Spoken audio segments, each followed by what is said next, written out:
Hey guys, NeuroGal here.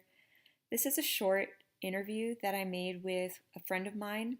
The reason why I wanted to create an intro to my interview is because I wanted to highlight the gist of this interview and why I brought my friend on. He's affected by a certain neurological condition that lies along the spectrum of Parkinson's disease. That being said, he is very passionate about finding ways to help others with Parkinson's disease improve the quality of their own lives. He is an avid bicyclist, will bicycle for hundreds of miles, and has participated in multiple bike tours across the country. And through his biking, he's discovered anecdotally that his own biking actually helps with his own neurological condition. And he discovered that there's actually a lot of research within the past few years that shows that vigorous exercise can help ameliorate the symptoms in Parkinson's disease patients. So he is participating in a fundraiser that promotes awareness and provides resources and funds to organizations that help improve the quality of life for Parkinson's disease patients. If you want to donate to Sean's cause, I placed his website as a link in the description box of my video. So enjoy. Hi guys, NeuroGal here. Today I have with me a friend, his name is Sean, who happens to be affected by a neurological condition, and wanted to talk a little bit with him about that. He has discovered a way to hack his brain, and so I wanted to pick his brain on how he's hacked his brain. So thank you, Sean, for joining us. Oh, thank you for having me. Yeah, so for those of you who are not familiar with the specifics of neurology, Sean is affected by a neurological condition called essential tremor. People who are affected by it have difficulty controlling their movements, specifically when they try to reach for certain things with their hands, such as bringing forks full of food to their mouth. It fits along the same category as Parkinson's disease, although it's not Parkinson's disease. It does fit within the same category of neurological disorders called movement disorders, which essentially are a set of conditions in which an injury to the brain causes a person to be unable to control their movements. Without further ado, Sean, I'd like to just ask you a little bit about how this essential tremor has affected you and your experience with it. All right. I've had it since childhood, so very early onset essential tremor. I think most people get it when they're older. It's very common among people 70 and older. You see older people with shaking hands. That's essential tremor. I was one of the rare people that get it as a child and have it through life.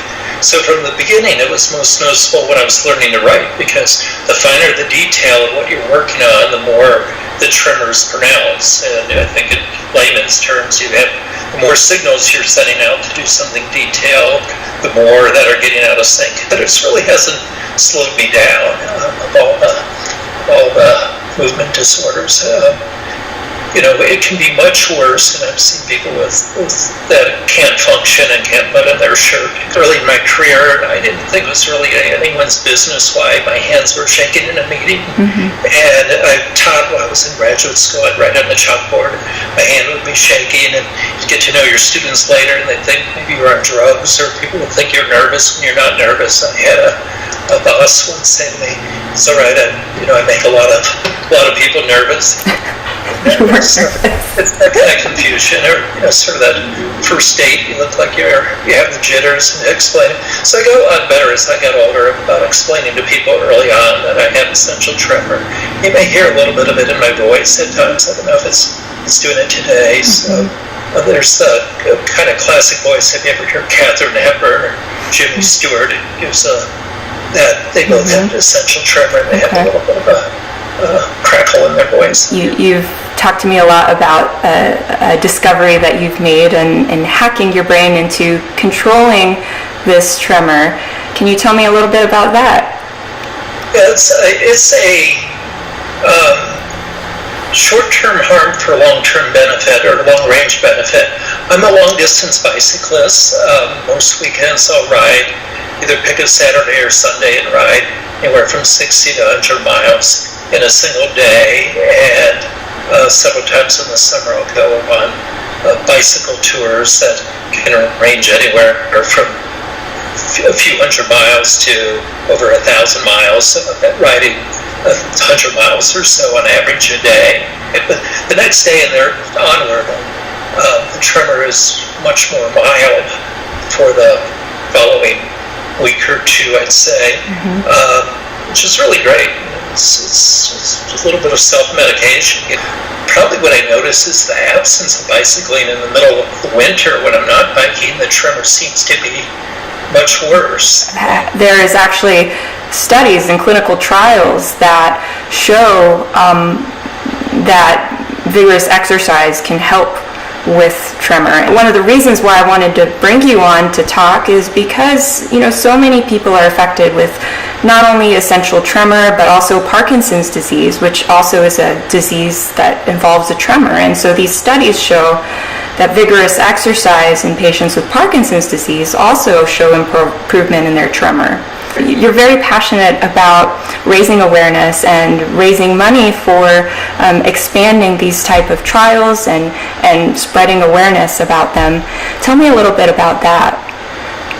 Well, one of the misunderstandings that's been there ever since I was an adult, when people see my tremors, a lot of people assume I have Parkinson's, and I tell them, oh no, I have essential tremor, something different.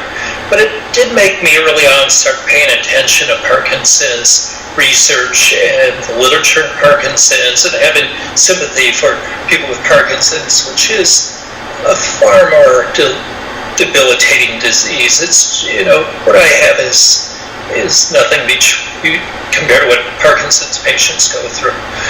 I was asked to ride a bicycle fundraiser last year for a group called Pedaling for Parkinsons, and they collaborate with another group called the Phinney Foundation. Davis was one of America's great bicyclists in the 80s and 90s. He was, I think, won multiple stages of the Tour de France. He came down when he was about 40 with Parkinson's. So he started the Phinney Foundation in order to help people with Parkinson's live better lives. And so it's not just focused on bicycling, it's everything, that exercise, diet, raising awareness and helping them find the things they need to live better lives. Well, they started to partner with another group called Pedaling for Parkinsons, which was founded by a neuroscientist named Jay Alberts, who's at the Cleveland Clinic. And he noticed while on a group bike ride that he had a Parkinson's patient who wanted to go riding on the back of the tandem bike. And he realized that when they stopped riding, her handwriting, when she had to write something, she could barely write before, that her handwriting was perfect. So it had been known that Parkinson's patients improved, there were Parkinson's patients that could barely walk, but they get on a bicycle, and they get into a fluid movement, sort of a flow, as you'd say. Right. And last year when I rode to raise money for these two organizations, there were, of the 80 people on the team, there were 8, I believe, with Parkinson's disease. And it was just eye-opening to see what could happen when someone that had a shuffle step and couldn't move well to get on their bike, once they got on their bike, they could go ride 80 miles in a day. So phenomenal. But the important thing, and I may be going a little further in this answer than you were ready for, but the important thing is that the results last afterwards. Obviously, if something you're doing with your legs is changing how your hands are behaving and how your head's behaving, is something happening in the brain. Are there any efforts being made to spread the word about this robust data? As you know, there's a lot of data that's generated all over the country, all kinds of, not just Parkinson's or essential tremor, but all kinds of conditions. One of the big problems is taking that data and deploying it in the real world quickly. The beautiful things about the partnership between the Phinney Foundation, whose mission is to help people live well with Parkinson's, and Pedaling for Parkinsons is in the Cleveland Clinic, where a lot of the research is going on, is you have real-world, real-time applications that are being developed together by these groups. So there's 80 locations, many of them hosted at YMCAs, with stationary bikes where people with Parkinson's can go and be put through a robust, intensive exercise routine on a bicycle and get that effect. With these organizations, I read about people that were taken off their meds and various things that doctors like you study within their brain activity. If they were on this regime of bicycling, it looked very much, their brains looked very much like they were on their meds. Mm-hmm. The bicycling activity was of similar benefit. I don't recommend anyone go off their meds, of course, but it's exciting. Yeah, it just speaks to how important it is to move the body and challenge the body, because it really affects the brain. But the exciting thing I'm about to do to raise money for these organizations is it's the 46th annual Des Moines Register's annual Great Bike Ride across Iowa, which they call RAGBRAI, and this has gone on for 46 years.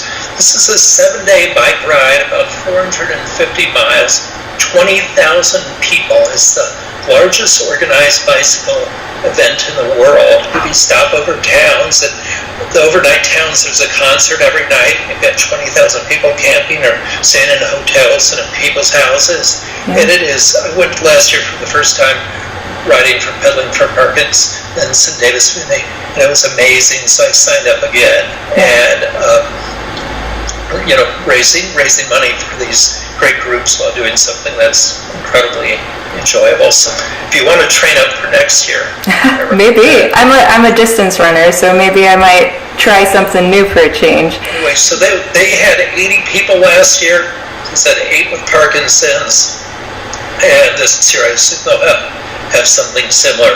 But watching the Parkinsons, the folks with Parkinsons, whether they're on tandem or solo bikes, they very inspiring. Oh, I bet. A lot of the money actually goes for building out like this infrastructure through the YMCA's and other facilities for to help people live better with Parkinson's. I have a feeling I don't know enough, but I know medical research is very cost intensive, so my guess is a lot of the money we have to do actually is the harder part. How do you put the bike wheels on the ground and get people rolling out there? Absolutely. And it's incredible that you're doing this, because say with Parkinson's medications or any type of medications, the pharmaceutical companies have the money to promote their medication, and but in situations like this where it's high intensity exercise and there are clinical trials that show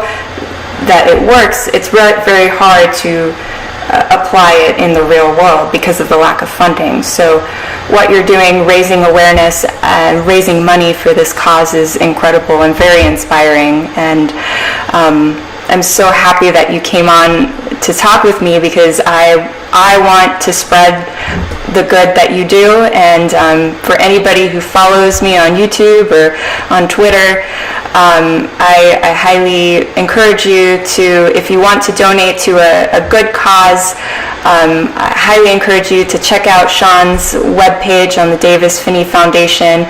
The link for his fundraising website is actually going to be in the link description of my YouTube video. So thank you so much, Sean. Are there any last words that you want to say to our audience? Well, I think, first of all of you get out there and ride. It's wonderful. It's the time of the year for it, and you'll feel great for it. Buy my bike tomorrow. Don't be afraid of traffic or anything. Just, find where it's safe for you and where you're comfortable, and it's the best thing you can do with part of your day. Yeah, that's great. Well, thank you. A great brain hack. Yeah, absolutely. And for anybody who's watching this video who is affected by a neurological movement disorder like essential tremor or Parkinson's disease, maybe visit the Davis-Phinney Foundation website that has a lot of resources about vigorous exercise and the benefits of it. That's right. Awesome. Well, thank you so much, Sean. Thanks for having me on. It's been great having a chance to talk to you about this effort that's going on with these organizations that I really care about. And I think, the small tremor I have has really opened up my eyes to what Parkinson's patients go through, and I'm glad I can do my little piece to help them. Absolutely. It's very inspiring. Thank you so much.